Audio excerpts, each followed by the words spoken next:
Well, thank you all for being here. We really appreciate it for the town hall portion of what we're talking about here with water and the future of water. First off, let me introduce the panel first, then I'll get to the first question.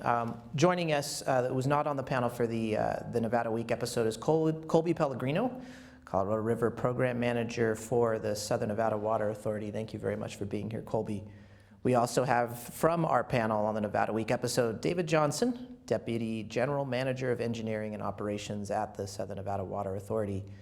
We also have Pat Mulroy joining us again, Senior Fellow for Climate Adaptation and Environmental Policy at Boyd School of Law at UNLV, and Nate Allen, the Executive Director of the Water Start Program at Desert Research Institute. Thank you so much for being here, all of you. The funny thing about this clip is we started off with about 13 minutes of content. We had to cut down significantly to get to the time frames that Retro Report wanted for this clip. A lot of that we took out, and because we have a town hall format here, was really talking a lot about what the public's role was when we got to that 2002 level, and water reduction and conservation was such a key issue. And Pat, we had to cut some of your footage out of that. I hope you can speak to that a little bit, of how really the shout out that you gave of where our public was and how instrumental they were in those efforts. I think the credit goes almost 100% to the community at large for the extraordinary conservation measure. It's one thing for a water utility to espouse the need for water conservation. It's another for a community to embrace it as fervently and as passionately as the Southern Nevada community did. It made the difference between this community beginning to suffer some severe economic consequences and being able to next year welcome the Raiders to Southern Nevada. I mean, that's the relative difference. Yeah. Colby, we outlined a lot of the history there in the Retro Report, but when you look at where we are now, how much does our history compare to kind of where we are going? I think that's a very good question.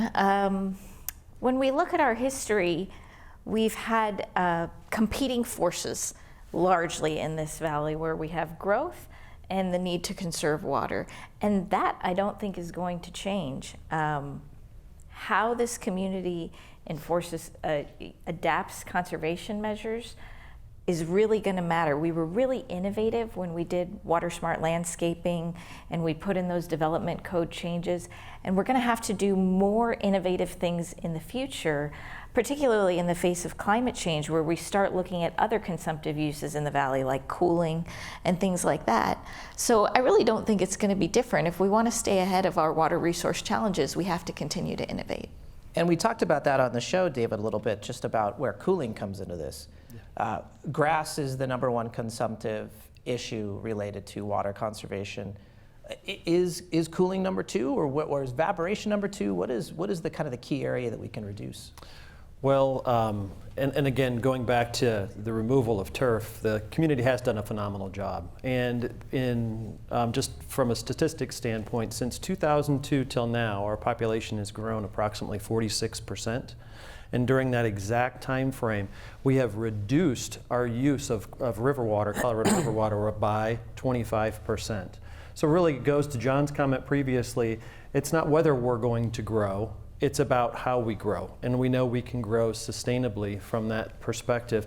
What we're really embarking on now, and also another statistic that I think is interesting is that this community, as Pat mentioned, has responded so well. It's removed enough turf that if you had an 18-inch swath of turf, like what you would buy if you ever bought it, not that we would, we have removed enough turf to go around the world, 86% of the world. And so that's how much of a response that we've had, and it's been really, really amazing and made a huge difference. We have also been working with our Water Efficient Technologies program and many other programs to be able to help in those efforts. But really what we see now is to continue, we believe that there's still turf that's possible for us to be able to remove. And we also are very interested, as I mentioned previously, in cooling towers, evaporative cooling towers.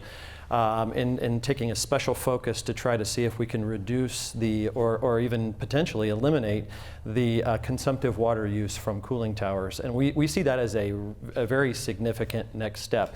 But that's not all that we're focused on. That we're continuing to work on enforcement and our watering schedule, compliance, as you've seen with some of our ads that we've had recently. And so we don't view this as something that is going to stop. It's just we're going to need to continue to remind the community and enforce the fact that we need to put these innovative practices in place. And Nate, on the research end, we touched upon this a little bit on Nevada Week, but maybe not as much on the local focus. Where is research going here in Southern Nevada or in the Southwest region to really focus on kind of that decrease in supply? So I think there's kind of two areas. In trying to respond to the decrease in supply, there's two directions. One direction is what we've kind of been talking about is conservation, right? And a lot of what we're learning now is that technologies that we would normally think of as a conservation technology is not always intuitive. You wouldn't normally think of a solar panel as a conservation technology, but it is. If that solar panel is reducing the cost of the electricity to run the air conditioner so you need less water for evaporative cooling, it's a conservation technology, right? And so understanding the nexus between those larger power, water, economics is really, really important. I think the other thing that people don't think as intuitively about is the impacts of reduced water supply on water quality. So, there's this old adage in environmental management, the solution to pollution is dilution, right? So when there's a lot of water, you can dilute even the natural occurring contaminants that are in the water. But when the supply goes down, whether it's less water in the ground, less water in the reservoir, those concentrations build up faster. And so we have to come up with new solutions to identify, monitor, and remove those contaminants in a cost-effective way that keeps up with the increasing challenges to do that. And Nate, just on the removal side, I mean, what is some of the technology that we are finding to actually remove contaminants out of water like that? Well, I mean, one of the projects that we did with our partner up in Reno, Truckee Meadows Water Authority, that has applications for down here and all over the country, we see a lot of very fast increases in nitrate levels in groundwater. And a lot of that is because of runoff and things like that. But definitely it's because there's less snow melt, less rain going into the groundwater. And one of the challenges with removing nitrates is you have to put it at the source. So you have to put it on the wellhead, which often are in neighborhoods, small little pieces of space. And so how do you put a treatment system in a small area? And even then, how do you put a treatment system somewhere where you can't dispose of the waste? So we did a project with Tumwa up in Reno. It was the first deployment of biological removal of nitrates for drinking water applications anywhere in the United States. And it was a really successful project in reducing the space required, reducing the cost of the treatment, and the big one was reducing how much waste was generated that you had to figure out how you dispose of that brine that comes out of most nitrate treatment systems. So there's a lot of really great new approaches to some of these challenges that we're tackling. Now, as you mentioned, we've been in a drought. The lake level, Lake Mead, is dropping. Let's go back to what we covered in the Retro Report 2002. The drought has started. It is still continuing, is that correct? I mean, we are still considered to be in a drought. Colby, is that correct? Yeah, that's certainly correct. It's a little alarming how often people want to look at the rainfall in Southern Nevada and try and decide when we're in a drought or not. And our local conditions certainly have an impact on water demand, but not water supply. The water supply for Colorado River is largely from the Rocky Mountains. And yes, there have been good years in this 20-year stretch, but overall, our reservoir storage is down to 39%. So we really are still in a drought because the reservoirs are where we get our water. And I think that's going to continue for quite a while. Pat, can you put this in some context? I mean, if this drought were to continue, do we have an idea of how many years we have before we are really at critical levels? Wow, that's a $9 million question to which I don't think there's a good answer, because I think one lesson we've learned on the Colorado River isn't that we are in a region that is progressively getting drier. It's the rapidity at which that progression is moving. And so precipitation is erratic. I mean, Colby just said it. We have wet years and we have dry years. I personally have always been a perennial optimist that no matter how bad it's going to get, a high level of regional and international collaboration on the Colorado River system will get us a long way forward. We talked earlier on the panel about the amount of water that's being banked in Lake Mead. That has definitely had a positive impact for Southern Nevada. And I think those kind of collaborative ventures, I think you're going to see partnerships more with California. I think you're going to see partnerships more with Mexico. I think somewhere down the road, desalted ocean water is a part of our future.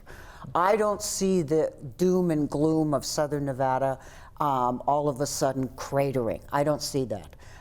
There are a lot of, in the areas around the world where that's unfortunately happened, where they've come right up against the brink, there have been some really bad policy decisions that have led up to that, and an absolute inability to collaborate as a larger region. That's what sets us apart. That's what sets this region apart, is its ability to not think parochially, to not think myopically, and to look at the system in its entirety. And that's a good point, is when you're in crisis, you're in drought, things drastically change. David, how have we been proactive then in what we're doing policy-wise here locally to make sure that we are not just reacting to whatever the next crisis is? Absolutely. I think one of the things that most people in our community are familiar with is really a very innovative capital approach that we've taken to be able to shore up against the potential for very low lake levels, and that is our third intake project that we completed, and our low lake level pump station project, which we expect to complete in April of 2020. Those two pieces of infrastructure will allow us to be able to provide water to the community, even if the lake level in Lake Mead goes down to a place called dead pool. And what dead pool is the point at which water can no longer be released through Hoover Dam down to meet needs downriver. Now that would be a catastrophic circumstance, and certainly something that we hope never happens. However, our proximity to Lake Mead allows us to be able to have that infrastructure and shore up even against those types of scenarios. So that innovative thinking and innovative approach has been translated into to that project, and I think that is something that can provide a lot of surety to our community, to lenders that are looking to be able to invest in properties in our community, et cetera. So I think that's one area that we're very proud of, and I think makes a significant difference locally. Now, Colby, I'm going to throw another $9 million question on you, and then we'll bring it to the audience for a couple questions. But when we're looking at the demand side, there's always this talk of what can our population get to? What's the tolerance before we do reach kind of that consumptive kind of zone? Do we have a number of what our population could be here in Southern Nevada before we are over our tolerance? No, we don't have a specific number. In our water resource plan, which was referenced in the video, we look out 50 years, and we do look at two different population projections. It's called scenario planning. We do that for our water supply, we do that for our water demand, and we look at population growth through what the Center for Business and Economic Research at UNLV projects. And then we plus that up and say, let's assume that in the short term, over the next 10 or 15 years, that population growth is 15% higher, and then that it's 25% higher by the end of the planning period. So we get upwards of 3 million acre feet, 3 million people living in the valley at some of those end projections, and we're still able to meet resources. The way we meet those water demands is largely dependent upon our Colorado River supply and how much water we can serve. So I don't think there's a specific number because there's so many factors that go into whether or not we'll actually be able to meet needs. Questions from the audience? Anyone?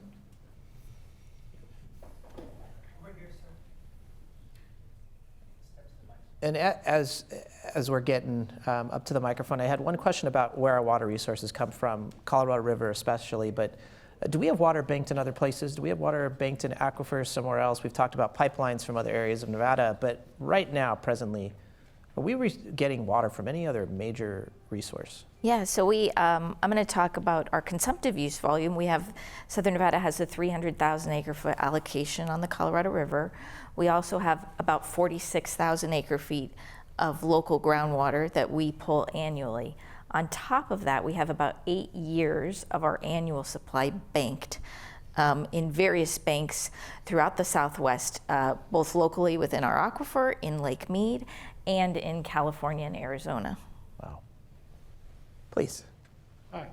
A little background, I got here in '81, which was go-go for water use. I point to the Lakes Project, where we okayed building our own lakes.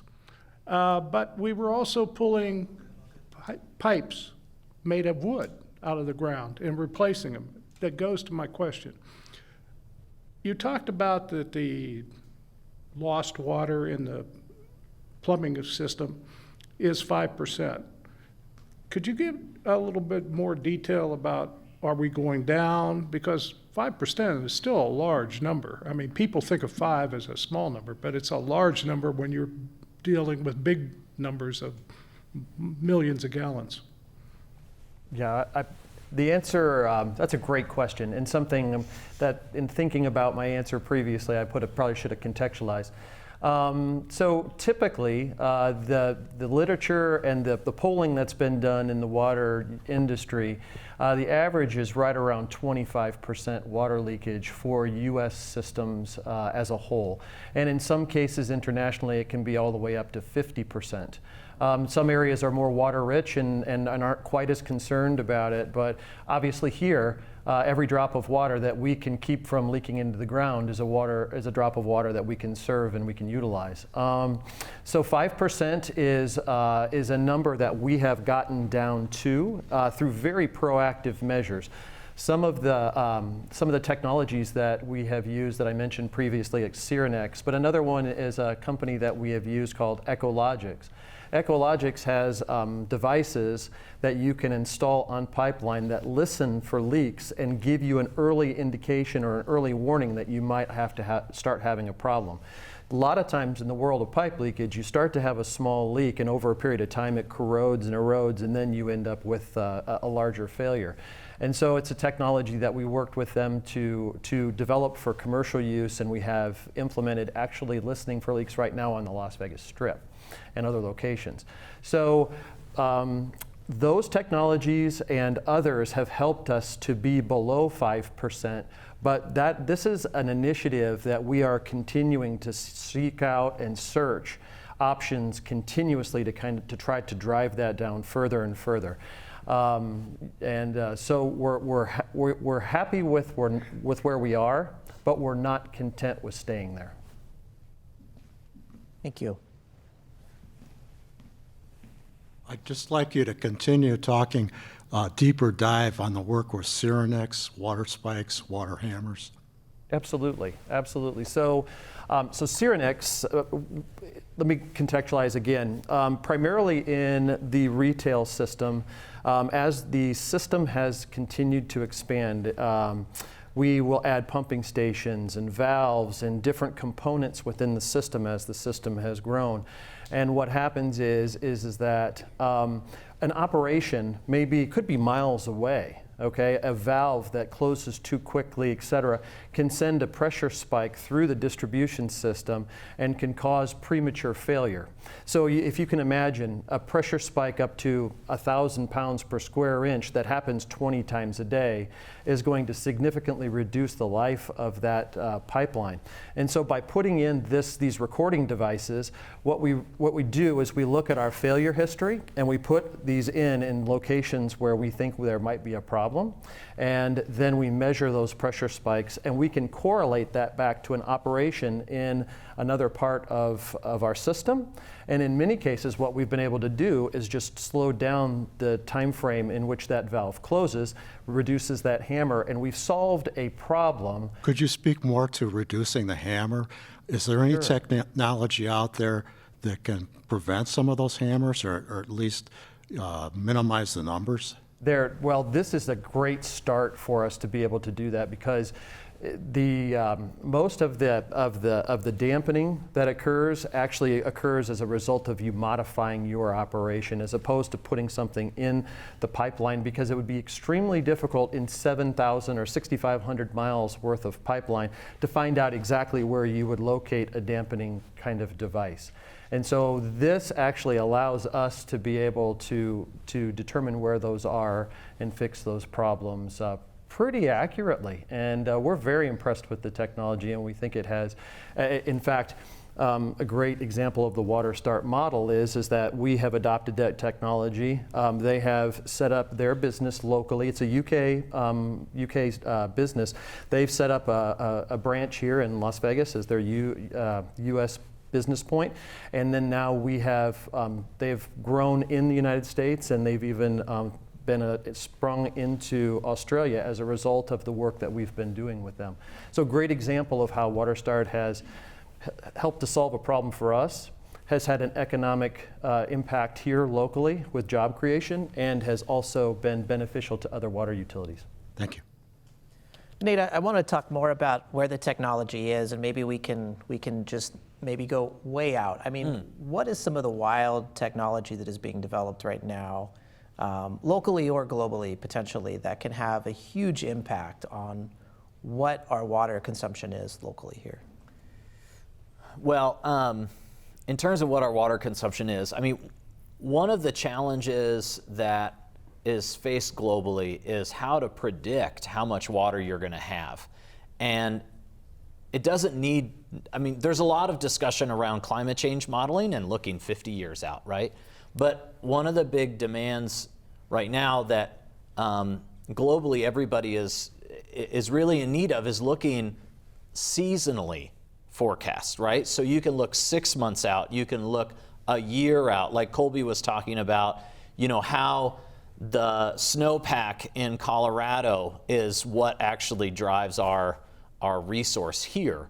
And how can you predict how much water you're going to get the coming season so that you can manage how much water is in the reservoir, so that you both are making sure that you have enough supply, but also you have enough room to capture that precipitation that's coming downstream. Here, you know, we have such a huge reservoir in Lake Mead that it's not as big of a driver for us season by season, but globally that forecasting, seasonal forecasting of precipitation and supply is really, really important to partners of ours in Australia, Ireland, the UK, where they have smaller, even Reno, smaller, more diversified reservoirs that are spread out. Being able to forecast how much they should manage those supplies is a really important one, and one that scientists, both water resource scientists, hydrologists, atmospheric scientists, all at DRI and our two universities are all thinking quite a lot about. And that's exactly what I'm thinking here is when you're talking about the research, this is a diverse range of specialties that you need to be able to have predictable models like that. Yeah. I mean, Colby, who are we kind of employing locally there? I mean, we're not just talking about hydrologists here, we're talking about climatologists, ecologists, engineers maybe. Right. We have a whole staff that runs the gambit of economists, resource analysts, conservation research. We have a pretty robust group there, hydrologists, biologists. because I think all of that's necessary to understand both our water use and the impacts that it has on the ecosystem. So one of the things coming out of our conservation research group, we funded a study with the Alliance for Water Efficiency on cooling technology, along with working with WaterStart to look at innovative cooling technology.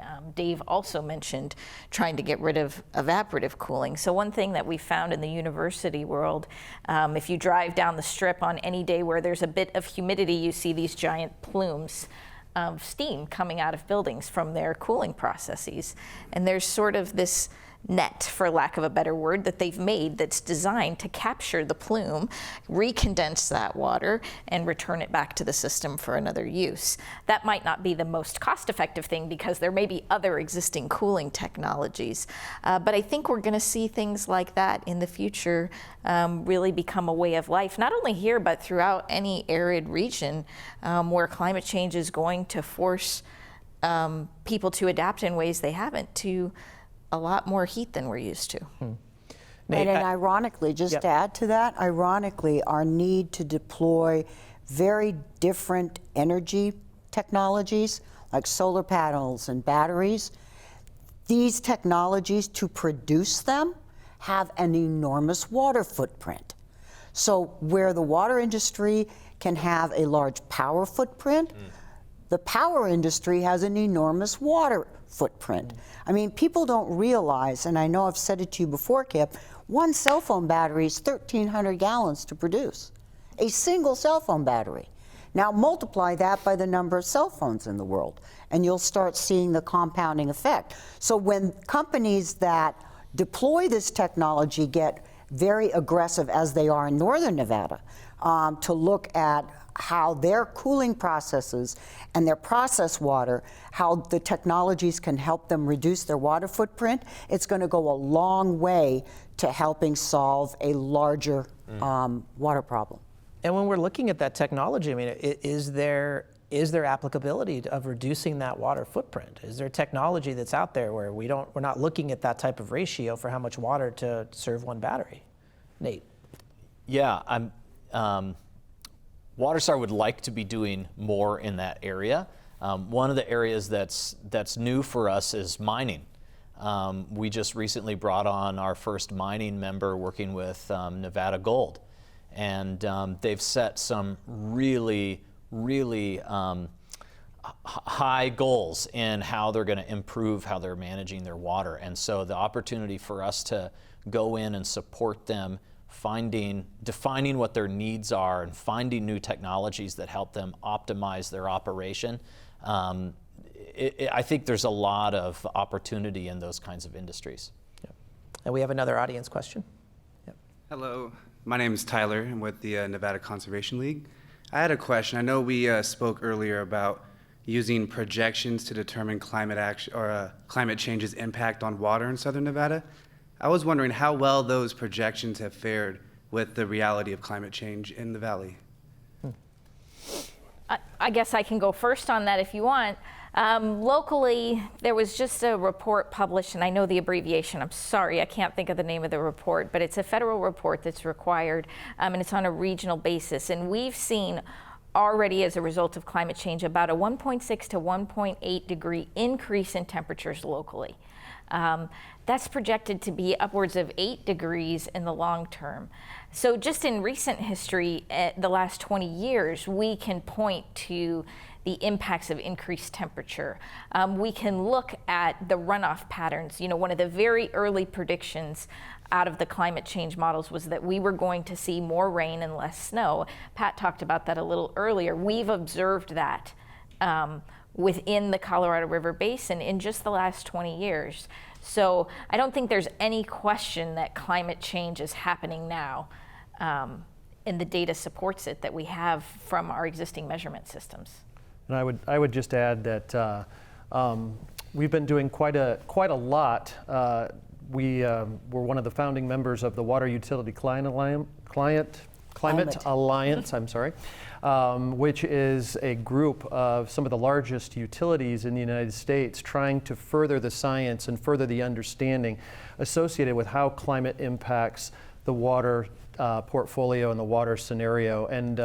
And also locally, we've been working very hard on adaptation strategies. I mean, if you look at a lot of the effort that we've put in lately from a capital standpoint, et cetera, you could look at that as a climate adaptation strategy. So it is a significant topic and focus for us here locally.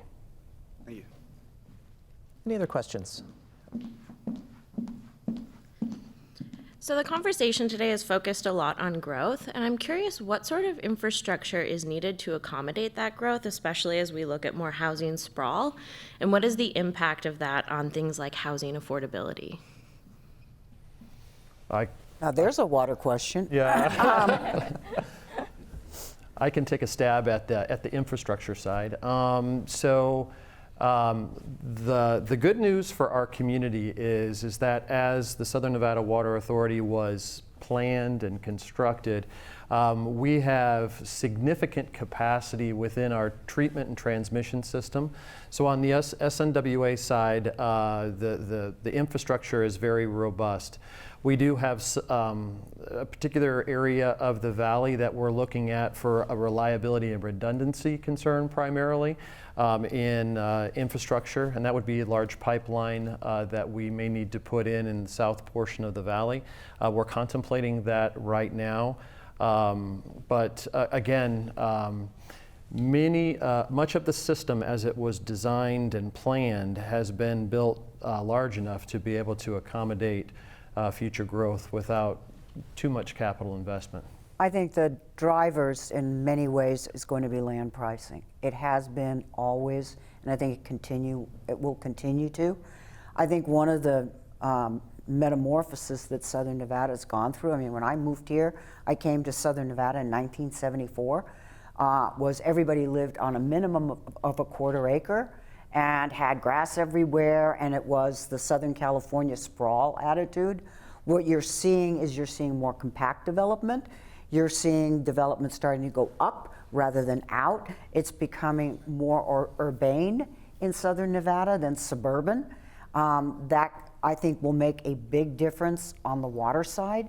But I think the drivers on affordability, and I know that I have a millennial son and a millennial daughter, they will give you a long speech on housing affordability in Southern Nevada and how difficult it is for the next generation to be able to buy their first home, for example.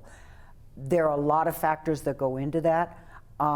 Given what your water bill is right now, I'm not sure that really, unless you're one of the mega users in Southern Nevada, that really is a driver on affordability. It's land prices, land prices, land prices.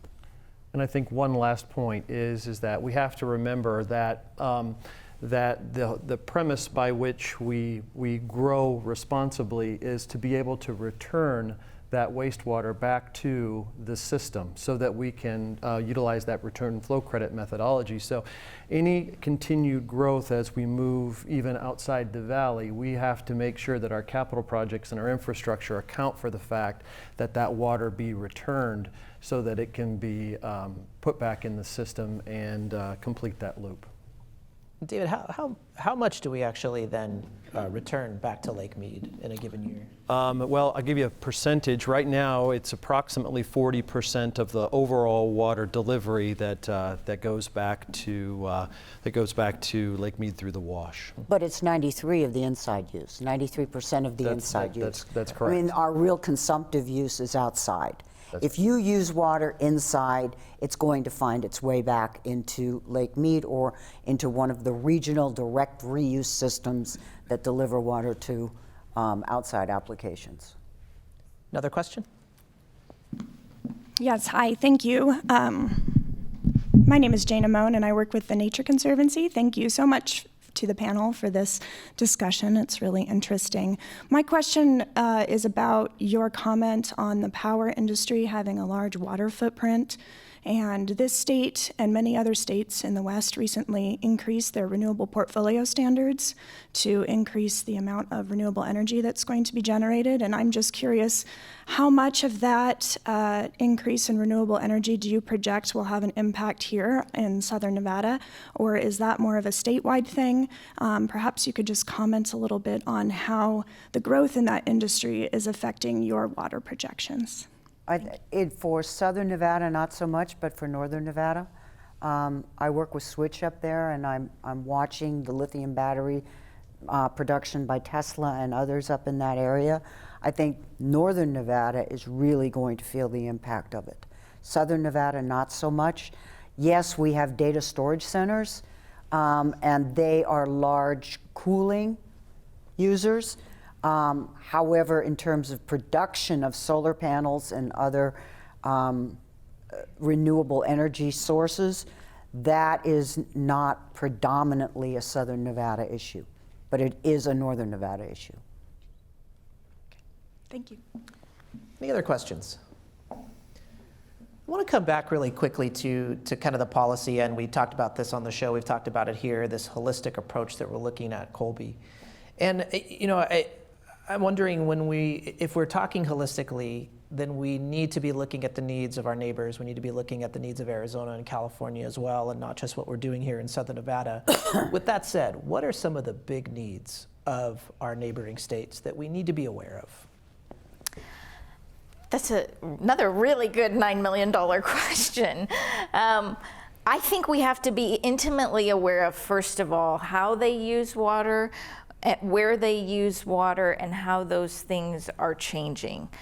So by and large still, the largest use of water on the Colorado River is agriculture. Some years, over 80% of the water used on the river goes to agriculture.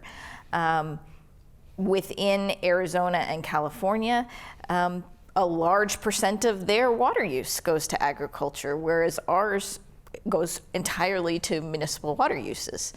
So we have to understand how they do that, and then we also have to cooperate on learning how we can make everyone better and make everyone more efficient, and find some wins there where perhaps the municipal uses can incentivize agriculture to be more efficient. One of the things that we did in cooperation with the Bureau of Reclamation was a system conservation project. So what we did was we solicited grant proposals from any user of Colorado River water that could implement a water-saving technology, or maybe not even a technology, but a Water Savings Act, and we would compensate them for that, and the water would go into the system. So it wasn't coming to SNWA or our sister agencies as a future water resource. It was coming as a let's help protect the water resource for everyone. And we learned a great deal about pricing, what sort of technology is out there, what sort of technology is competitive. And I think we'll see more of that in the future. We're also cooperating with the Bureau of Reclamation. We just received a grant to study how we quantify those types of measures. And in doing so, once we have a really scientific and equal way of quantifying those things across states, it becomes easier when we have to implement them to say, okay, and this is the way we're going to account and compensate for that, because you wouldn't believe how many agreements fall apart on how people think their water should be calculated. So I think learning and understanding all of those things is important, and I also think sharing data and information is incredibly important. Everyone has a system of what works for them when it comes to water conservation, water use, how they do things. When Metropolitan Water District and the state of California entered into their drought emergency, they really increased their turf removal program. And they came to us and said, tell us what we need to know about the program in order to make a program that we can scale up quickly.